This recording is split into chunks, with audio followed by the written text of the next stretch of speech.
ഒന്ന് കൊന്നു തന്നാൽ മതി, വേറെ ഒന്നും ഞങ്ങൾക്ക് വേണ്ട. എല്ലാം പോയില്ലേ, ഞങ്ങൾക്കിനി ആരുമില്ല. ഒന്ന് കൊല്ലും അയാളെ, അല്ലെങ്കിൽ നാട്ടുകാർക്ക് വിട്ടുകൊടുക്കുക. ഇനിയും അയാളെ സംരക്ഷിച്ച് വെക്കണ്ട, കൊന്നാ മതി അച്ഛാ.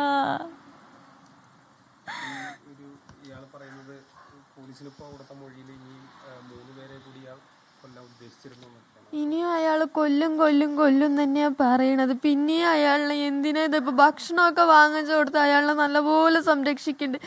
എനിക്ക് തോന്നണില്ല ഇനി അയാൾക്ക് തൂക്കുകയർ കിട്ടുന്നൊന്നും എനിക്ക് തോന്നണില്ല. പിന്നെയും അയാളിനെ ഇറക്കി പിന്നെയും 4 കൊല്ലം കഴിയുമ്പോൾ പിന്നെയും അയാൾ ആരെങ്കിലും ഇങ്ങനെ കൊന്നുകൊണ്ടേയിരിക്കും. ഇപ്പൊ പോലീസുകാരനെ കണ്ടിട്ട് അയാൾക്ക് ഭയമോ ഒന്നുമേ മുഖത്ത് വരാണ്ട് അയാൾ സുഖമായി ഭക്ഷണം കഴിച്ച് ഇനിയും 4 കൊല്ലം കഴിയുമ്പോൾ ഇറങ്ങും, ആരെങ്കിലും കൊല്ലും, പിന്നെയും ഇതേ ശിക്ഷ തന്നെ പറഞ്ഞിട്ട് അയാളും ഇരിക്കും. അയാളെ തൂക്കുകയർ കൊടുത്താ മതി. ഇയാളെ പിടികൂടിയതിനു ശേഷം ഒരു ഭാവവ്യത്യാസം പോലും ഉണ്ടായിരുന്നില്ല മുഖത്ത്. ഇങ്ങനെയൊക്കെയായിരുന്നു ആദ്യം മുതൽ ഇയാളുടെ പെരുമാറ്റം. അതെ, അമ്മനെ കൊന്നു കഴിഞ്ഞപ്പോഴും അയാൾ ഇവിടെ ഇതിൽ കൂടെ വന്നത്, അതേ കൂടെ പോയത്. അവൾ എൻ്റെ അടുത്ത് കെഞ്ചി അവളിനെ അതും കാര്യമാക്കാണ്ട് ഞാൻ അന്നെ അവളിനെ വെട്ടിക്കൊന്നു എന്നൊക്കെ പറഞ്ഞിട്ട് അന്നൊരിക്കൽ അമ്മനെ കൊന്നിട്ട് തെളിവെടുക്കാൻ വരുമ്പോൾ അയാൾ ഇങ്ങനെയൊക്കെ പറഞ്ഞത്. പിന്നെയും ഇതെന്തിനായി ഇങ്ങനെ? അയാൾക്ക് അയാളെയും കൊല്ലുക. എന്തിനാ അയാളിനെയൊക്കെ വളർത്തി എടുത്തിട്ട് നാട്ടുകാർക്കും പേടി, ഞങ്ങൾക്കും പേടി. എന്തിനാ ഇങ്ങനെ? അതെ, അയാളെ പേടിച്ചത് കൊണ്ട് മാത്രമാണ് ഞാനും അങ്ങോട്ട് പോവാതിരുന്നത്. ഇല്ലെങ്കിൽ അച്ഛൻ വരുമ്പോഴൊക്കെ ഞാനായിരുന്നു ഓടി ഓടി പോവുക. അറസ്റ്റിലായതിന്റെ ഒരു സമാധാനം ഉണ്ടോ? എന്താ അറസ്റ്റിലായതിന്റെ സമാധാനം? ഇപ്പം ഇങ്ങോട്ട് വരില്ല എന്നൊരു സമാധാനം. ഇത്രയും നേരം ഇങ്ങോട്ടെങ്കിലും വരുമോ, എന്നെയും കൊല്ലുമോ, ചേച്ചിനെയും കൊല്ലുമോ എന്നൊരു പേടി ഉണ്ടായിരുന്നു. ഇപ്പം അതില്ല. പക്ഷെ ഇനിയും വരാമല്ലോ. ഇനി 4 കൊല്ലം കഴിഞ്ഞിട്ടോ ഇല്ലെങ്കിൽ അയാൾ 2 കൊല്ലം കഴിഞ്ഞിട്ട് അയാളുടെ ജയിൽവാസമൊക്കെ കഴിഞ്ഞിട്ട് പിന്നെയും വന്ന് ഞങ്ങൾ എവിടെയെന്ന് നിരീക്ഷിച്ച് പിന്നെയും അയാൾക്ക് ഇങ്ങനെ ചെയ്യാമല്ലോ.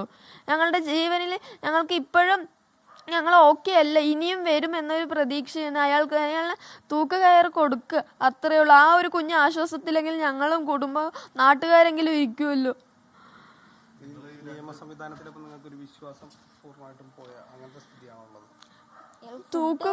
നിയമത്തിന്റെ ഒക്കെ എല്ലാം പോയി. ഇനി അയാളെ സംരക്ഷിച്ചുകൊണ്ട് തന്നെയല്ലേ ഇപ്പോഴും ഇരിക്കുന്നത്. അയാളെ തൂക്കുകയർ കൊടുക്കുക, അത്രേ ഉള്ളൂ. ഒരടി അയാളെ തല്ലിയ നോക്കുക, അവിടെ കിടക്കണോ. ഒരടിയെങ്കിലും ആരെങ്കിലും തല്ലിയ അവനെ ഫുഡ് കൊടുത്ത് പ്രൊട്ടക്ട് ചെയ്യല്ലേ എപ്പോഴും ചെയ്യണത്. അമ്മ പയ്യനെയും ഈ കോടതിയിൽ ഹാജരാക്കുന്ന അടക്കമുള്ള നടപടികൾ സന്തോഷകരമായ കുടുംബമായിരുന്നു. 5 വർഷം മുമ്പ് അമ്മയുടെ ചേതനയേറ്റ മൃതദേഹം ആ വീട്ടുവളപ്പിൽ കൊണ്ടുവന്നപ്പോൾ ഇനി അയാളെ കൊല്ല്, അല്ലാണ്ട് വേറെ എന്ത്? ഇത്രയും നാട്ടുകാരും കുടുംബക്കാരും ഞങ്ങളൊക്കെ പേടിച്ചിട്ടല്ലേ ഇരിക്കണം. എന്നിട്ടും അയാളുടെ മുഖത്ത് എന്തെങ്കിലും ഒരു ഇത് കണ്ടോ? ഒരു മനസ്സാക്ഷി പറയണ സാധനമുണ്ട്. എന്ത് വിശ്വസിച്ചിട്ട് പിന്നെയും അയാളെ ഇനി എന്തായാലും ഇറക്കുന്നൊക്കെയാണ് എനിക്കും തോന്നുന്നത്. ഇത്രയും നേരം സംരക്ഷിച്ചിരിക്കണമെന്ന് നോക്കുക. അയാളിനെ ഒരാൾക്ക് അയാളെ തൊടാൻ പറ്റിയ അയാളെ തൂക്കി കൊല്ലുക.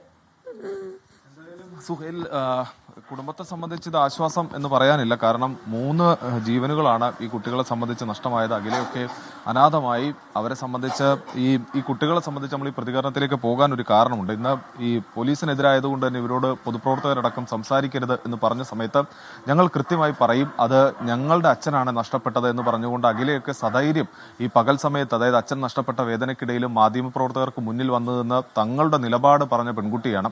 അതുകൊണ്ടാണ് ഈ സമയത്ത് നമ്മളിങ്ങനെ ഒരു പ്രതികരണം പോലും ഈ കുട്ടിയോട് തേടുന്ന ഒരു നിലയുണ്ടായത്. അത്തരത്തിൽ ഏത് സമയത്തും ഇതിനെതിരെ, അതായത് ഈ തുടർച്ചയായി തങ്ങൾക്കെതിരെ ഭീഷണി ഉണ്ടാകുമ്പോൾ അത് പോലീസിനെ സമീപിക്കുന്നു. പിന്നീട് ഈ അച്ഛന്റെ ജീവൻ നഷ്ടപ്പെട്ടപ്പോൾ പോലും ആ കുട്ടി അത് തുറന്നു പറയാൻ കാണിച്ച ഒരു ധൈര്യമുണ്ട്.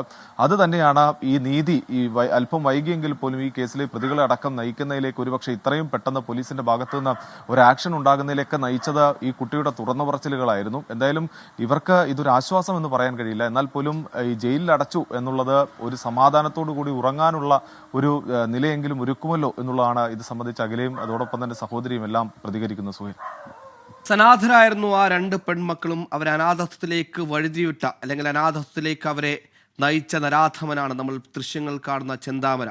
2019 5 വർഷങ്ങൾക്ക് മുമ്പ് ചേതനേറ്റ അമ്മയുടെ മൃതദേഹം ആ വിട്ടുവളപ്പിൽ സംസ്കാരത്തിന് കൊണ്ടുവന്നപ്പോൾ ഇനി ഇങ്ങനെയൊന്നും ജീവിതത്തിൽ ഉണ്ടാകില്ല എന്ന് ആത്മാർത്ഥമായി ആഗ്രഹിച്ച പെൺമക്കളായിരിക്കും 5 വർഷം കഴിഞ്ഞ് ഇന്നിങ്ങെത്തുമ്പോൾ 2025 എത്തി നിൽക്കുമ്പോൾ അവർക്ക് അമ്മൂമ്മയും അച്ഛനുമില്ല. അമ്മയുടെ ജീവനെടുത്ത അതേ കൊടും ക്രിമിനൽ അവരുടെ രണ്ടുപേരുടെ ജീവനെടുത്തിരിക്കുന്നു എന്ന അങ്ങേയറ്റം സങ്കടകരമായ വാർത്ത. എന്നിട്ടും അയാൾ നിയമവ്യവസ്ഥയിൽ 5 വർഷവും ജയിലിലെ ഭക്ഷണം കഴിച്ചും ജാമ്യത്തിലിറങ്ങി നാട്ടിലെ ഭക്ഷണം കഴിച്ചും 2 ജീവനെടുത്ത് വീണ്ടും സെല്ലിൽ കയറി ഭക്ഷണം കഴിച്ചുകൊണ്ടിരിക്കുന്നു.